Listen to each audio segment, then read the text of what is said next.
Hey everyone, Brandon here again for another video.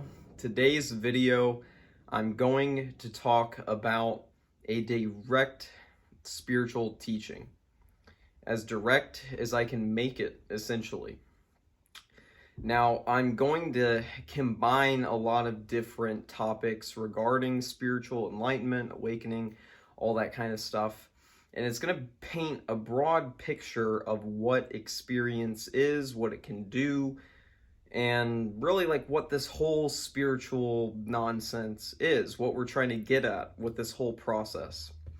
And I'm actually going to include in all of this a description of why this isn't even necessarily a spiritual process. It's really just how experience works. Now, most of the time, like when there are these different wisdom teachings or whatever you want to call them, spiritual traditions, basically things where people were saying they got enlightenment, spiritual awakening, satori, samadhi, all these different things. What they really break down to is seeing reality at a different level, or rather different than reality, because that word has a lot of added baggage onto it.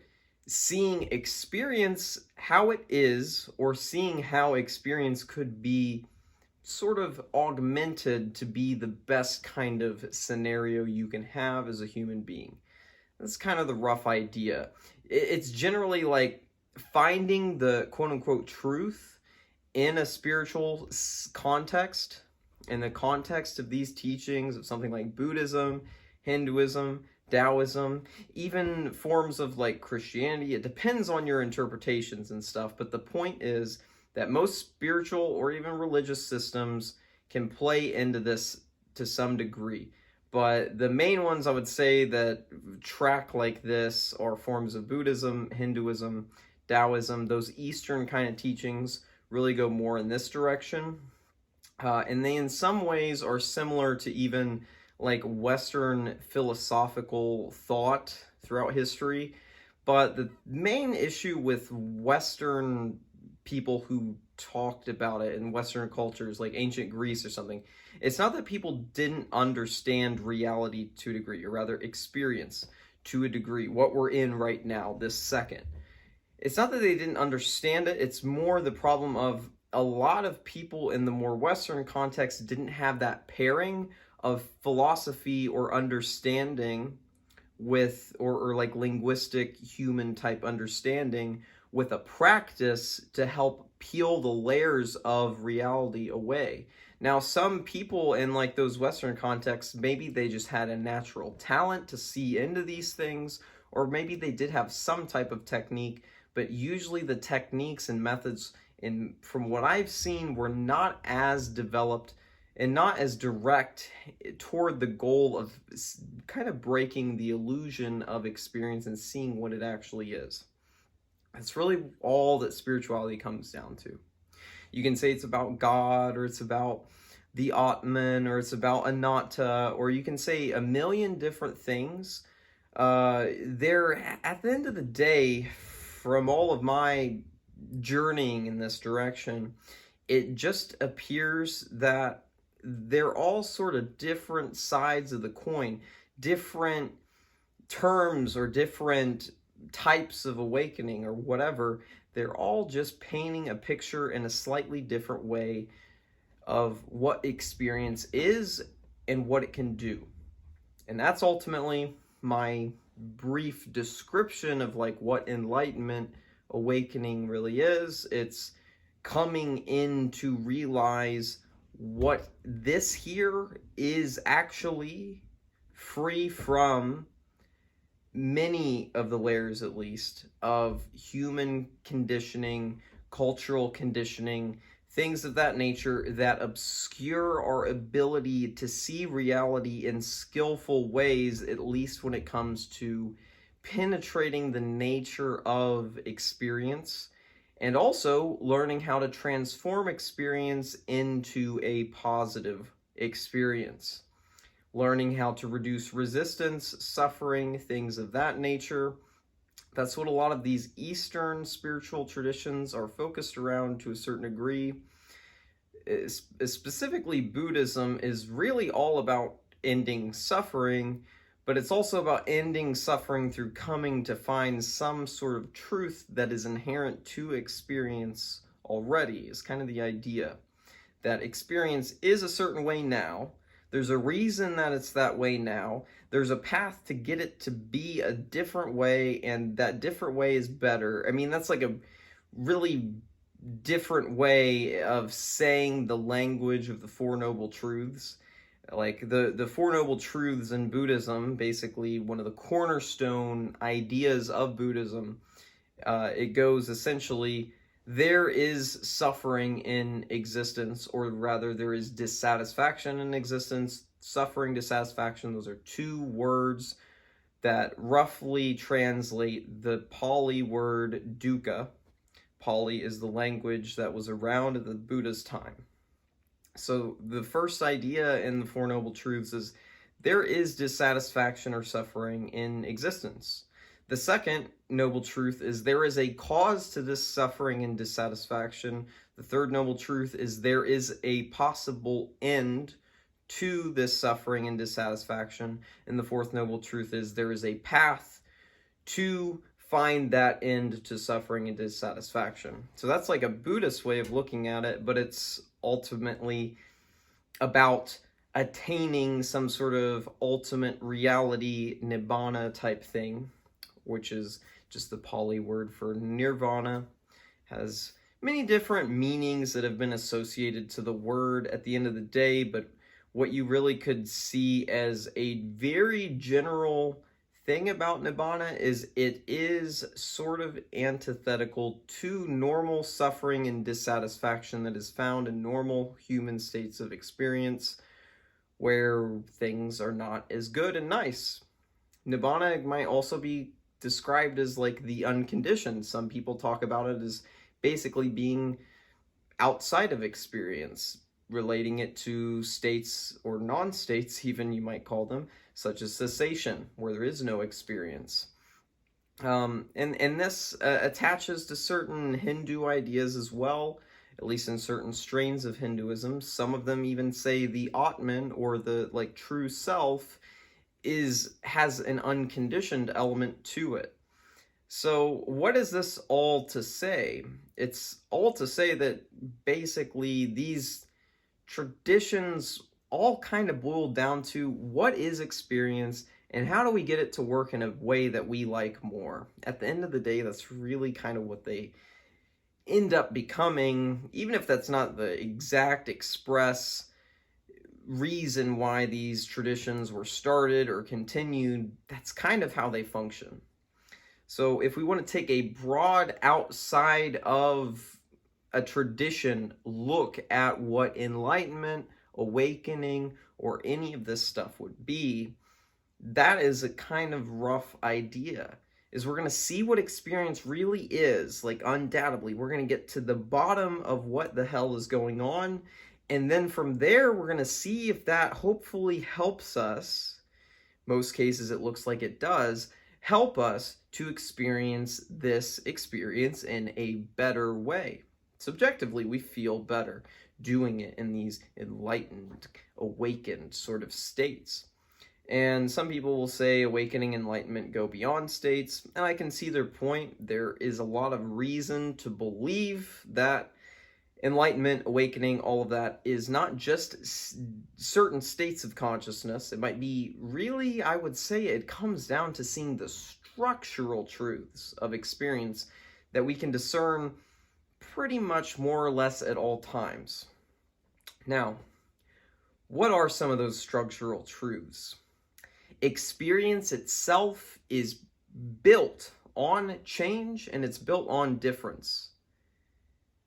Look at your experience right now and tell me that there cannot be apparent differences. I'm not making a claim that there is no unifying sort of nature to things or that there isn't some oneness aspect.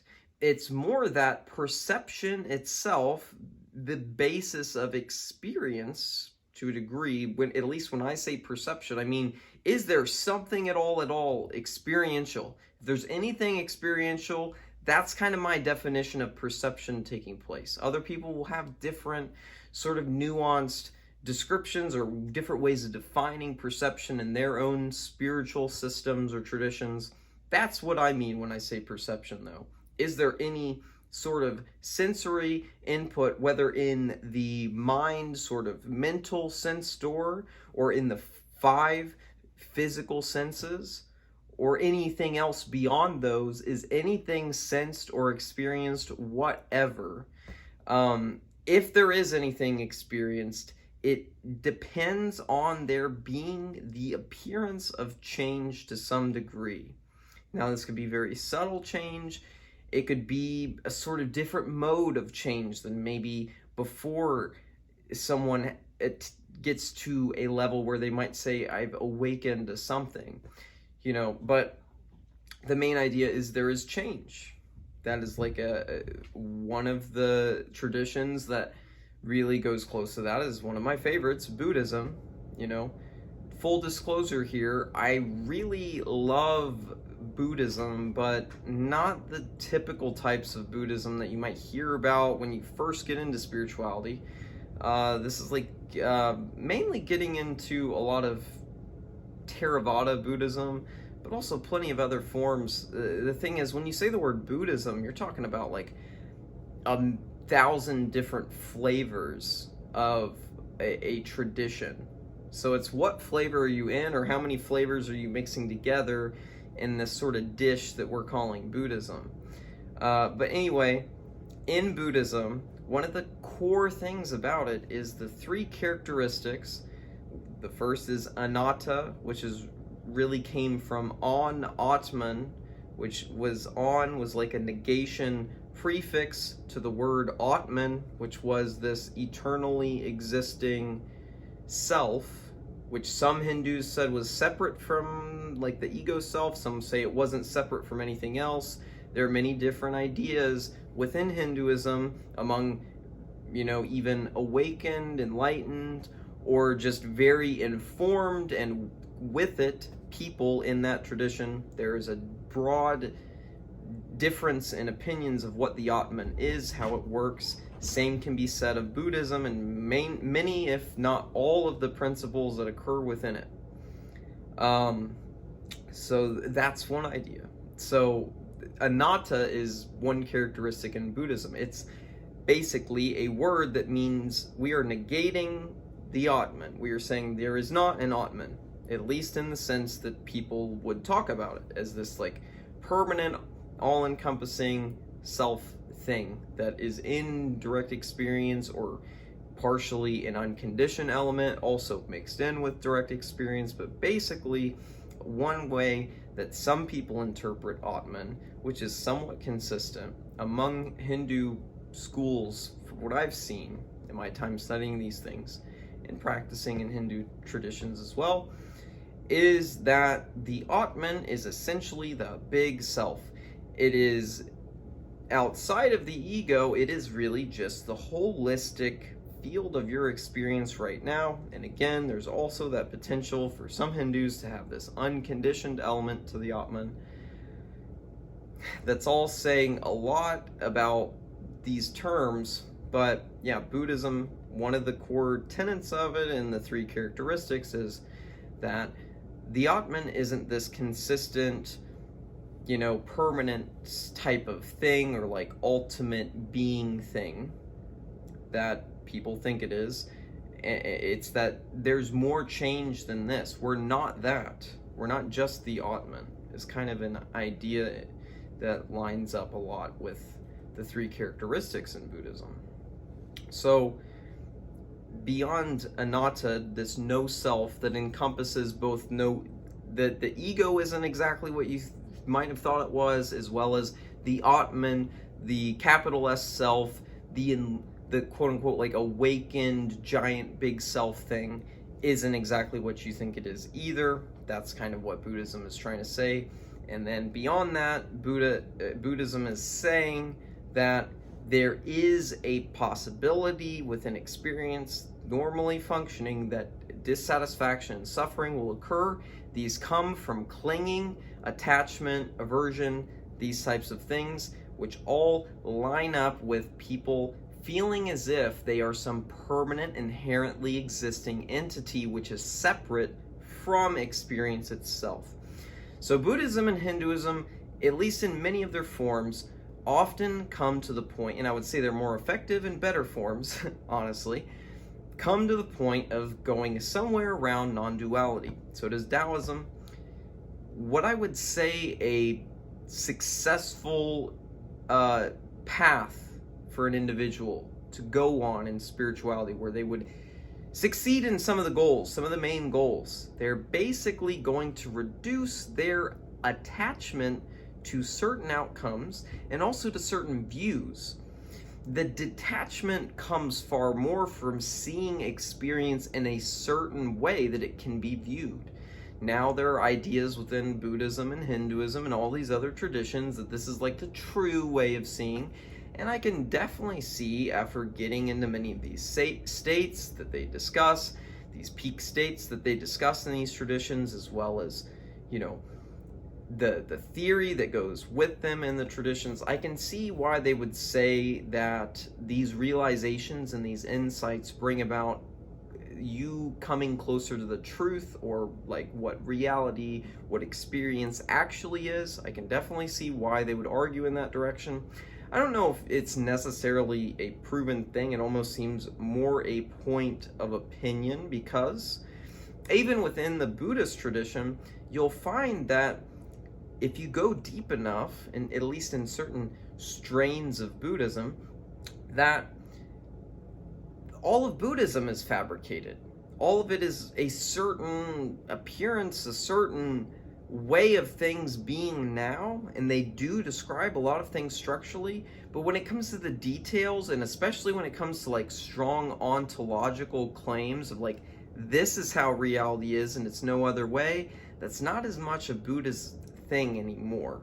There are some ontological claims that Buddhism generally kind of makes, but a lot of them are up for interpretation to a degree, or that there are many different directions that the various Buddhist traditions and even Buddhist teachers and views within the traditions take them. They take them in all different directions. But the general idea is that you're going to try to reduce your attachment and your aversion. Your attachment to things you like, you're going to reduce that. You're going to reduce your aversion, you wanting to get away from things that you don't like.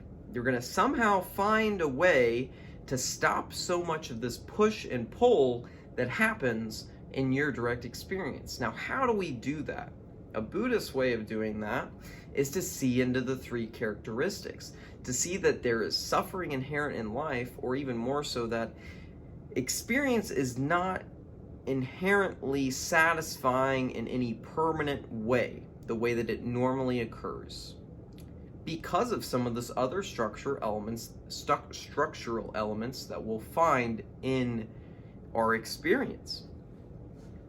But anyway, so that's like dukkha, that's the second characteristic. The first is anicca, or impermanence, and that means that things are changing. That's one of the reasons why dukkha exists, is because things change. Not only do you change as a human being, that part of yourself changes, the whole field of your experience changes. Many of the causes and conditions for how things go are constantly on the move, and our perception is constantly on the move. Even more than that, if you look at a more modern approach to this stuff, and you went to like science and psychology, you'll find that there's this dopamine, like hedonic treadmill effect, where your brain chemicals themselves are kind of set up in a way to keep you dissatisfied, at least to a certain degree, so you'll continue to keep doing more. And if you view this in an evolutionary perspective, you can see that it's kind of there for a purpose. That if we were satisfied completely all of the time, a lot of the time, we wouldn't have that same push to go create and do things in the world that would give us a better chance of survival. So it doesn't make a whole lot of sense why a species would evolve against their own survival. And humans have done that to a certain degree, but I think overall our evolution has helped us to survive more. Even though there can be parts of it, that of the way that we've evolved, if you're going to subscribe to that idea of evolution. Some things have not necessarily helped us a ton, and others have when it comes to direct survival. But the idea is, with the hedonic treadmill, you're going to naturally run into dissatisfaction as a human being. You get that new car, it's not going to be permanently satisfying. It's not going to be the thing anymore. Once you have it for a while, it gets old. That's one aspect of the nature of impermanence when it relates to suffering and dissatisfaction. But beyond that, yeah, we say, so impermanence, anicca, however you exactly want to say it. I'm not a Pali scholar when it comes to pronunciation, but it's something like that. Dukkha, the dissatisfaction, and then anatta, the no self. Beyond just things changing rapidly and significantly a lot, or maybe even all the time, and things not being the best all of the time, you're not just locked into permanent heaven realm all the time as a human being. There is this aspect that what is happening here isn't inherently existent. There aren't pieces of reality there that exist on their own apart from the other pieces. This is where dependent origination comes in, as well as emptiness. Emptiness can be said, especially like the author Rob Burbea, who has a great book, Seeing That Frees. It was my last video, was kind of giving a rough review of me after reading half the book or so. He has a really good way of describing emptiness that I like. Emptiness is basically to say that things are not inherently existent, but they're also not non-existent entirely. It's more to say that each part of our experience that we look at, or even the whole, is not some fixed thing with a self or permanent nature. It itself, the human egoic body-mind type self, and when I say mind in that sense, I mean like the lower forms of mind, like just your thought process, just your normal human stuff. That changes so much, and even perceptually can be discovered to not really be you, any sort of consistent, real you, that you would need to have all these attachments and aversions to keep up. This thing right here that I'm quote-unquote using to talk to you guys right now in this video, it itself is impermanent. Not only moment to moment is it changing, but also there isn't really one consistent thing that you could look at that would be permanent about it, that would connect all of the moments when you really break it down.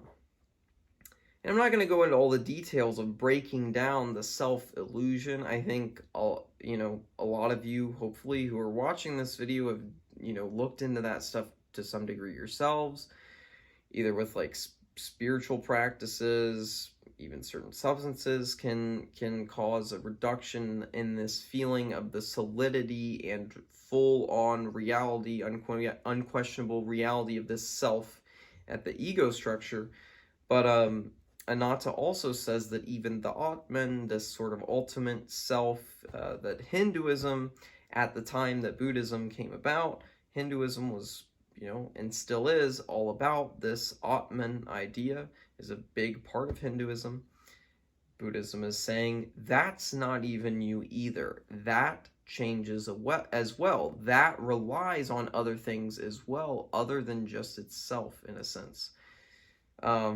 And there are ways that the Hindu and Buddhist ideologies, although they appear to clash, certain forms of them at least can actually go quite well together and paint, like I was saying before, two different sides of the coin.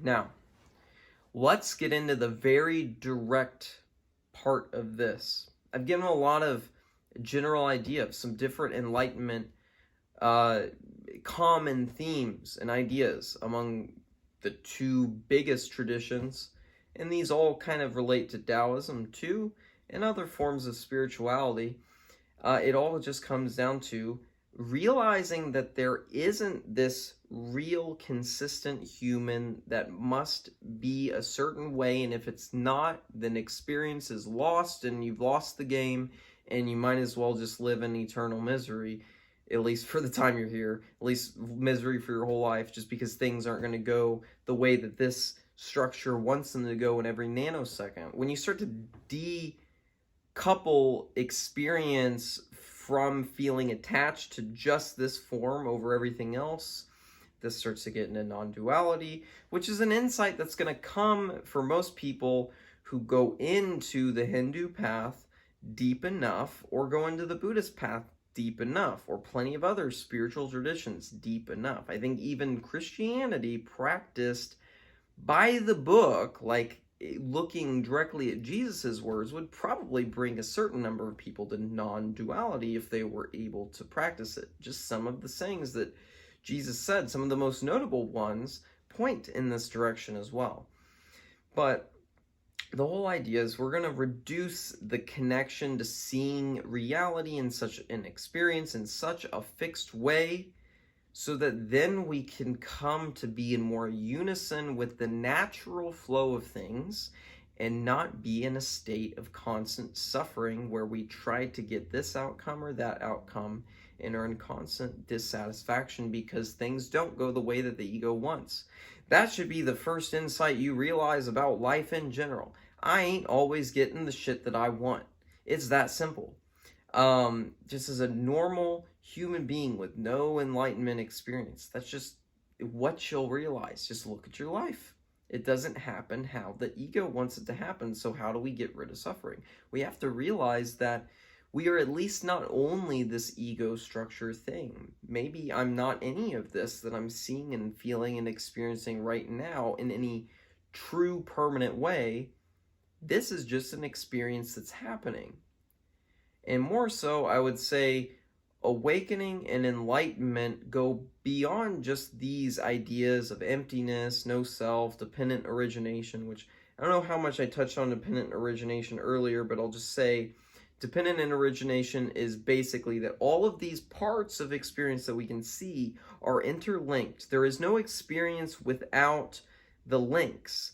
The experience is made up to a degree of the different links and appearances that are in your experience right now. Without them all being in place, it wouldn't be this exact experience.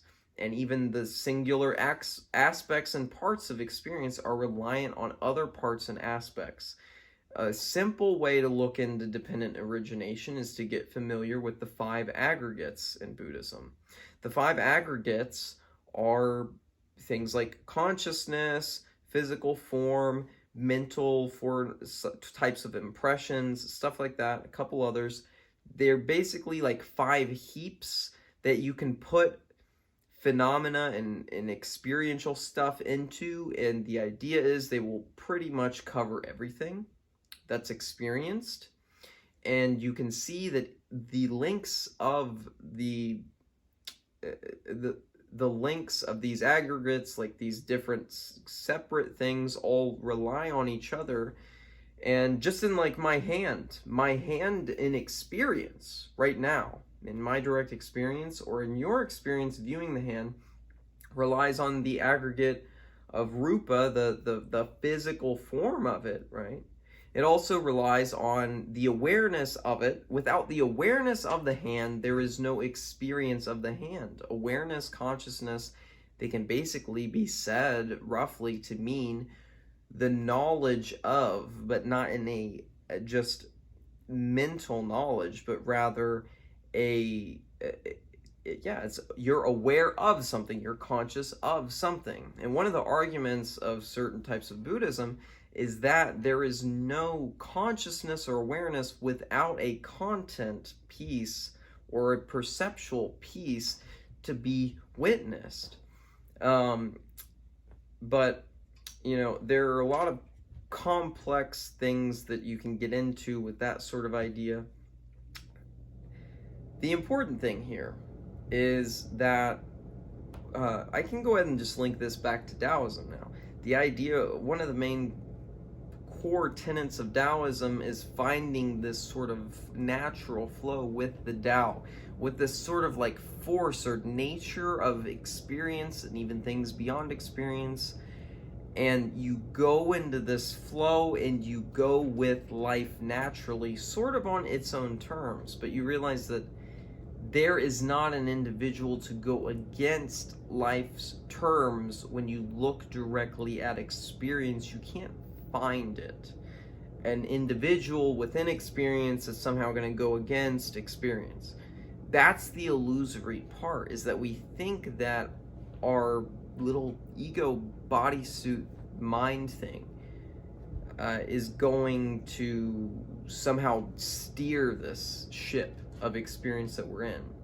Ultimately, enlightenment, in certain parts of it, awakening, they come down to realizing the intricacies of will, your ability to act a certain way or move in a certain direction with a will existing to some self. Now you can even say there's the will of God, or the will of the Atman, or the will of Brahman, or the will of all experience. But one thing we have to realize about will is that, or agency, the freedom to do or choose one thing over another, it relies on the fact that there would be some entity that could act of its own accord, and that would be it choosing to do a certain thing. But this breaks down to a degree, at least aspects of it, aspects of seeing yourself or even all of experience as having this will and being able to choose one thing over another. The problem with this is that when it comes to will and agency, the ability to choose or do one thing over another, it forgets that our own nature, whether it be your whole human system that you say would have a will of its own, ultimately that will has to sort of be above and controlling all of the parts of the human. But the will is subject to its own nature as the being. And even more so than that, the will, you might say, if you say that direct experience, or you say that the Atman or Brahman or anything else, anything, even the by the books modern like Catholic version of Christian God, if you say that that thing has a will, that being has a will, the Heavenly Father has a will, it might to a certain extent, but its will is ultimately subject to its own nature, just like anything else. Let's say my whole experience has some sort of being to itself, and it's like this thing that can choose, and there's intelligence behind it, sort of like a human intelligence appears to choose things. Even that, if there's a will of experience to steer experience in a certain way, that will only operates based upon its own nature, which is determined by the conditions that the will exists within. Same for a human being. Let's say I was born in a certain culture. That might increase the chance of my will having a real preference for myself that I like this type of food over that type of food. Or my family was born in this culture, but we all hate that type of food, and that's why I don't like it, or whatever else. It can go from examples of the most mundane to the most profound. The will breaks down because the will is subject to itself. There isn't a will outside of the will controlling the will, because if there was that, where's the will outside of that will controlling that will? It just stops. You come to a point where you're with experience how it is, and you're able to be with experience how it is, just as it is, and you realize that there is no alternative and never could have been an alternative to that. And that is when the attachment and the aversion comes down. And you can be with this as this, all of direct experience, but you're not it in any permanent or inherently existent way. It's just a sort of kind of thing happening. It's kind of a process, but not really. And it just does itself according to its own conditions and nature. And that frees a lot of suffering up. If you can see that, that creates a lot of potentially incredibly blissful peak experiences, or even just a greater, deeper sense of mystery and beauty in the most mundane, normal experiences that happen. And an insight into these types of things, or rather, many, many insights paired together and seen deeply around all of this stuff, I would say would culminate in a type of awakening or enlightenment in which your direct perception of reality becomes different, such that your subtle and gross conceptions of what this is and how it works change radically and possibly forever, possibly permanently, at least for the extent of your human life, assuming you don't get dementia or something that would erode those ways of seeing. So that's basically that. Now let me go into a completely secular example of what this kind of feels and looks like. Many people talk about life's a dream, reality's a dream, enlightenment's waking up from the dream, awakening's awakening up from the dream. Well, for one, to the dream, there's no dream to wake up out of other than to realize that you're never waking out of a dream as a dream. That's a sort of waking up, but that's beside the point. I want to take this dream analogy and use that rough kind of framework to show a little bit of a different flavor of it. Instead of a dream, let's say a movie. Because in dreams, we still have the idea that there's a character at the center a lot of the time. We still have the idea that that character has a will and acts for certain things and wants certain things and doesn't want certain things. If we change this example to instead point to a movie, what a movie is something that you watch, in a sense. You watch the movie. Yeah, you're involved, you're like relating with the movie, but at the end of the day, the movie is this thing that has a certain nature and it plays itself out. Now, the dream example works in the same way, but the movie example we're going over here is going to show it just in a little bit different flavor, a little bit more direct, if you can see where I'm going. The movie is going to play itself based on the conditions, based on this character does this and likes this thing. This character has this goal over here. This bad guy is bad because of these things. It's all this backstory, right? That leads into how the characters act and play in the movie. But at the end of the day, the movie is something that just is happening. The same as your experience. It's just happening. And even to say it's just happening, to some people in a spiritual circle, they might be like, oh, that's saying too much. It's not even just happening. It's something more mysterious than that. Now, I can give them that point. I mean, in ways it is. But it's not a bad way to discuss it, at least as a stepping stone to that type of mysterious direct contact with the structural nature of what is or experience, what you're in right now, this second, this nanosecond. What are you feeling and with and thinking in every aspect, every corner of it, or corner of the non-manifest, all of it combined, anything conceivable and inconceivable, and every tiny thing in between.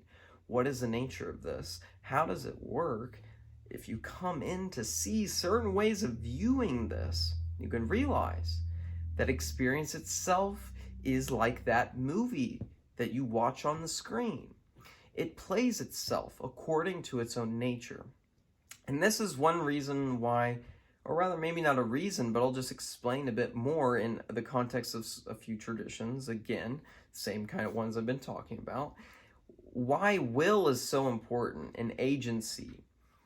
The Bhagavad Gita, as well as plenty of parts of Buddhism and Taoism, all focus particular teachings around action and inaction. I think it's the Bhagavad Gita, or it might be the Tao Te Ching, that says that there is inaction in action and action in inaction. This is all basically to say that someone can feel like they're not doing anything or try to not do anything, but as a self, they're still doing something. And then someone who's realized one of these deep insights that will release this clinging to an ego, when that is realized deep enough, it can create the thing where there is no doership sensed. There's no doer that is sensed in experience, and a felt way, not just on the level of belief, but a felt way, like what I'm feeling right now. I have not, in a sense, said a single word this whole time, because I haven't been saying it. This character is saying it. And you might say, oh yeah, I can say that too, and I have that insight. But I almost guarantee you most of you guys don't in this sort of a degree and flavor. You really are like free falling. I really like this thing I heard from Shinzen Young. There was a video I saw of him on YouTube, I think today or last night. And this paints the picture perfectly. He says it's like falling off of a cliff, and then you realize that you're falling off of the cliff forever, and you just relax, sort of. That's kind of a really rough version of the quote, but the whole idea is that you realize that you're falling into whatever awakening process or lack thereof that's going on. You've been falling off of a cliff your whole life uncontrollably, and it's been called this thing called life or your experience, and it just goes. And whether you think that you're, controlling the direction of your fall or not, it's just happening. You're just falling. And to realize that you're just falling, that you're just expressing itself to its own nature perfectly at all times, is one of the most freeing things. Not only to suffering, but also to finding the beauty beyond just suffering and beyond just neutral experiences of reality. It is into finding the deepest, most meaningful, most transcendent and beautiful possible experience you can have. That thing, that experience, that thing won't happen without some degree of this insight. I will say it is a prerequisite for the deepest possible things you could realize and experience. The deepest thing that you could get to is probably going to rely to some degree on an insight like that you see that there is really not, and when I say see, I mean see in a sensed way. See and feel and hear and smell and think. You can see that thoughts do themselves. You can see that your own mouth, your own hand moves itself. This is the, action with inaction is the core. It is so deeply recognized that experience is inactive in a sense. At least at the level of there being some permanent self-guy thing here that's fighting against this and fighting for that and moving towards this and that and that. That can all be relaxed. It will still take place. As it says in the Bhagavad Gita, something like this, rough translation and quote from memory of it, the body and mind and all of it will act, but mainly I think they say it in the context of like the physical body will move according to its karma, you could say, or its conditions, the place that it finds itself and what it finds itself as. the body will continue to do its stuff, even after it is realized that no activity is being done or could be done in truth. At least that's one part of the two poles of will and agency. And I think this brings me to an important point in Buddhism, is that much of the core of what Buddha said, and a lot of this is explained by Nagarjuna, who was I believe, more along the lines of Mahayana Buddhism, but anyway, he tried to essentially say what the Buddha was saying about reality in a bit of a more clear way, beyond just the Buddha having discussions in the suttas. Nagarjuna tried to interpret what the Buddha was trying to say reality really kind of was, especially in the moments where he wouldn't explain. A lot of it is illuminated by the idea of the middle way, or like this middle path between two extremes. So duality can be seen as like self and other, good and bad, stuff like that.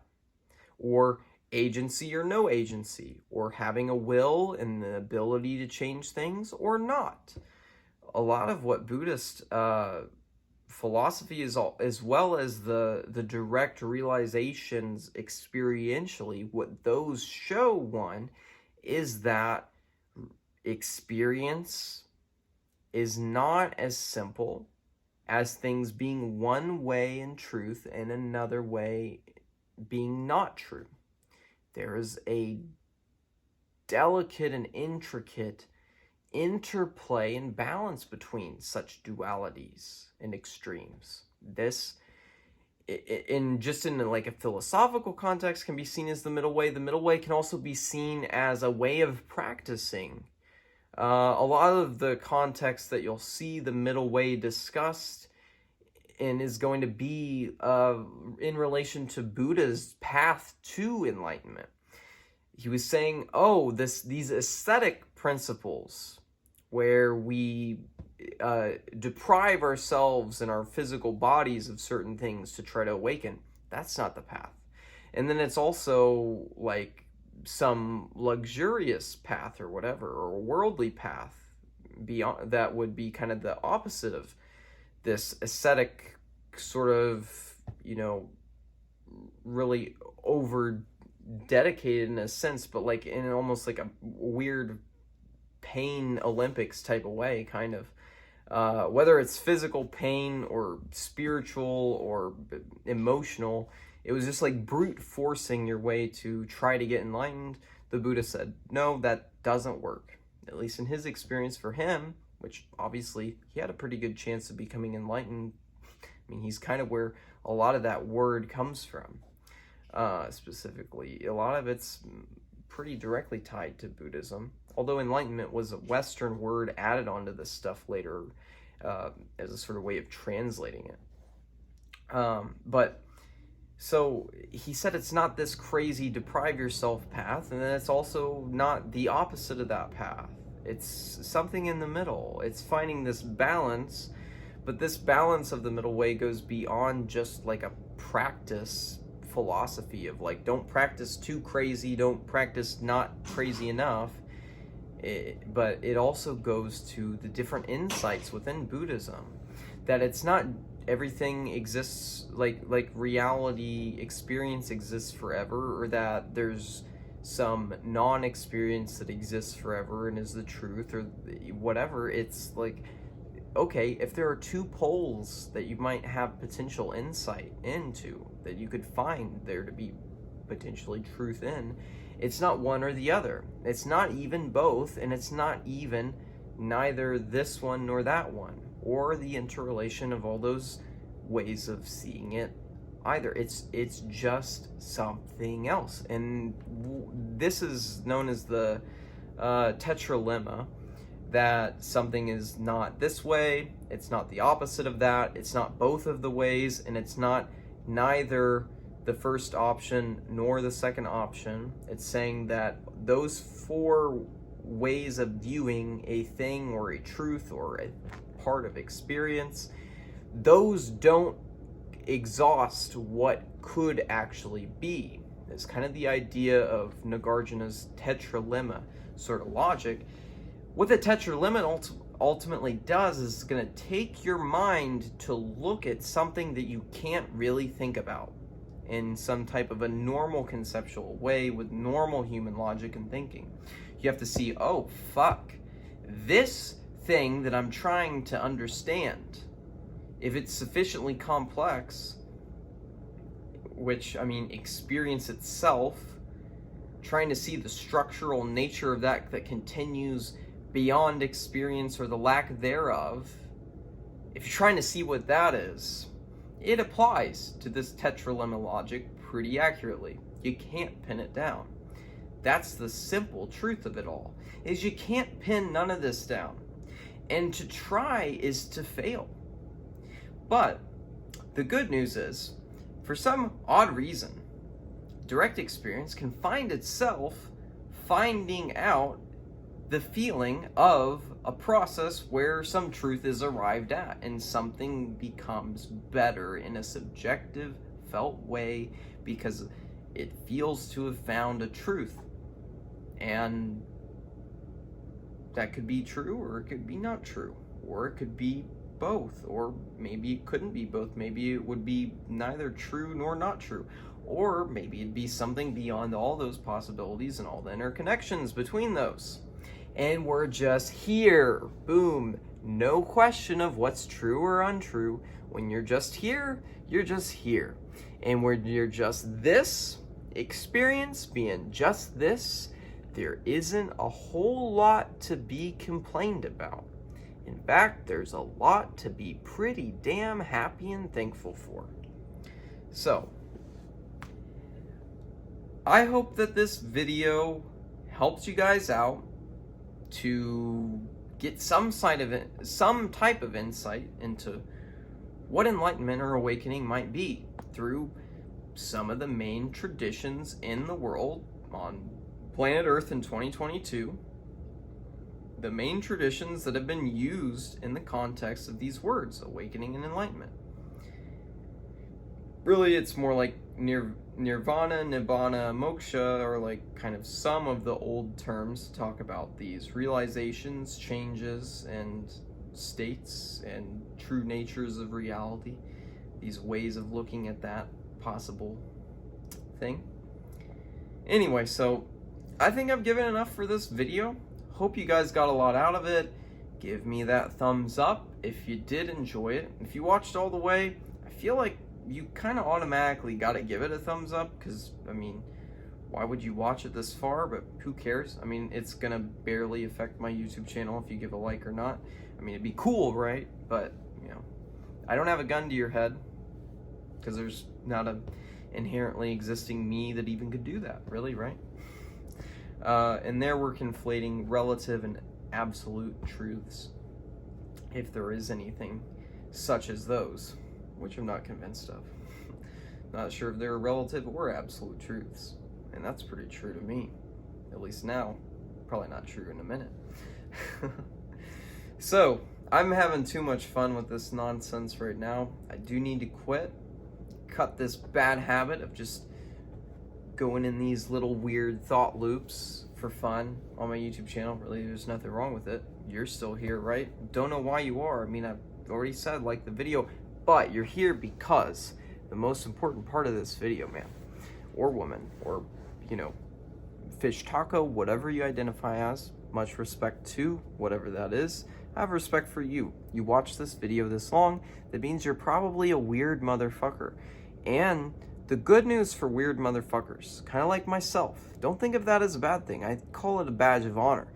If you're weird enough and enough of a motherfucker to watch a video like this all the way through, I think it's only natural and true, and the true nature of reality, that you would subscribe, that you would click that little red button kind of near like the bottom right-ish of the video, if you're, you know, not in full screen. If you click that, and then you click the image of a rough outline of a bell with little sound symbolizing lines around it, like the bells getting rung.